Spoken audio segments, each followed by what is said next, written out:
Assalamualaikum warahmatullahi wabarakatuh. Perkenalkan, nama saya Imratun Jamila Salsabila Abdullah dari kelompok 4 miligram. Nah, di sini saya akan menerangkan sedikit tentang etika mahasiswa Gen Z. Yang dimaksud etika itu sendiri, menurut pendapat saya dan kawan-kawan, etika itu merupakan salah satu sopan santun atau tata krama, tata cara kita dalam bersikap. Sedangkan menurut yang saya dapatkan dari Google, etika merupakan panduan batin yang menuntun kita dalam memilih tindakan yang benar dan bijaksana. Selain itu, terdapat macam-macam etika, mulai dari etika umum, etika khusus, etika deskriptif, etika normatif, etika profesional juga. Nah, contoh dari etika umum itu adalah suatu kejujuran, keadilan, juga toleransi, tanggung jawab sosial. Nah, dari situ kita juga belajar banyak etika dasar ya. Nah, di sini kita akan bahas etika dasar mahasiswa. Tahu nggak apa itu etika dasar mahasiswa yang harus kita terapkan di kampus? Yang pertama, berpakaian rapi. Nah, banyak sekarang mahasiswa-mahasiswa yang beradu outfit ya. Itu tidak termasuk etika, akan tapi berpakaian rapi dan sopan. Nah, yang kedua, mematuhi peraturan. Peraturan yang ada baik di dalam kampus, di kelas, forum, fakultas, organisasi, atau apapun itu. Yang ketiga, bertutur kata yang baik. Di zaman sekarang banyak remaja-remaja yang minim atau kurang baik dalam bertutur kata sehingga mengurangi etika yang bagus. Nah, yang keempat, menghargai keberagaman. Nah, hal ini sudah banyak dilewati atau sudah banyak dihindari ya guys, diabaikan oleh mahasiswa-mahasiswa atau remaja-remaja zaman sekarang, yaitu bertutur yang baik, menghargai keberagaman, terutama kita tinggal di Indonesia yang memiliki banyak keberagaman. Jadi kita harus bisa menghargai keberagaman itu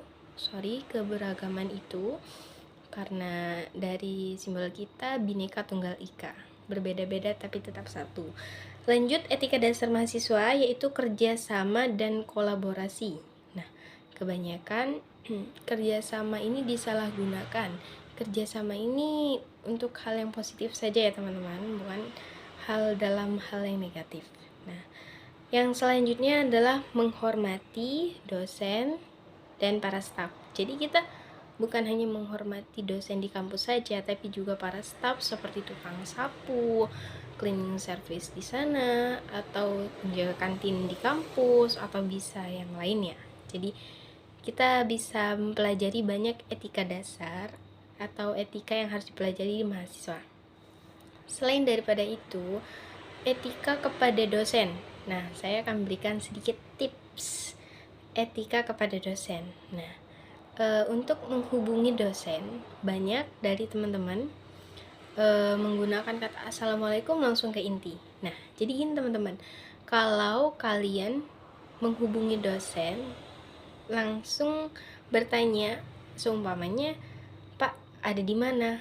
Dosen otomatis tidak tahu siapa yang sedang menghubunginya dan apa tujuannya. Jadi kita harus menyertakan nama, NIM, tujuan, dan sebelum itu ada juga salam ya, etikanya salam dulu.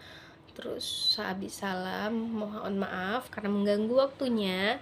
Lalu setelah salam permohonan maaf, nama, NIM, lalu tujuannya, lalu terima kasih karena telah mengganggu waktunya, lalu salam lagi.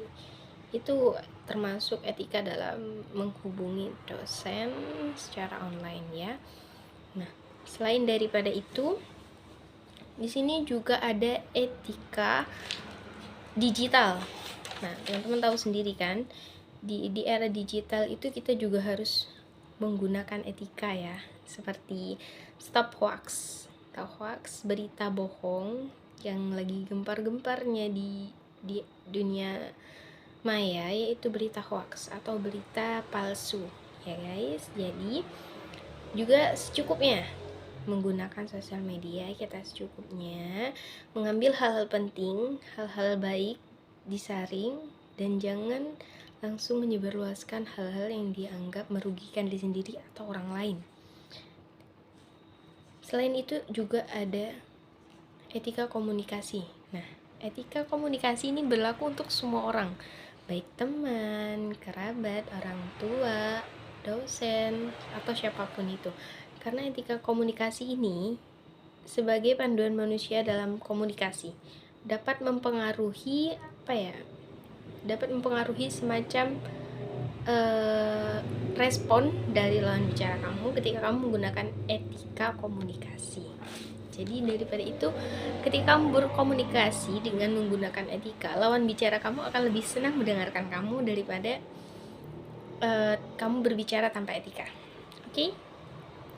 Selain itu, etika-etika yang kita pelajari di sekolah, baik yang tertulis maupun yang tidak tertulis, itu sangat penting dan harus diterapkan, bukan hanya dipelajari.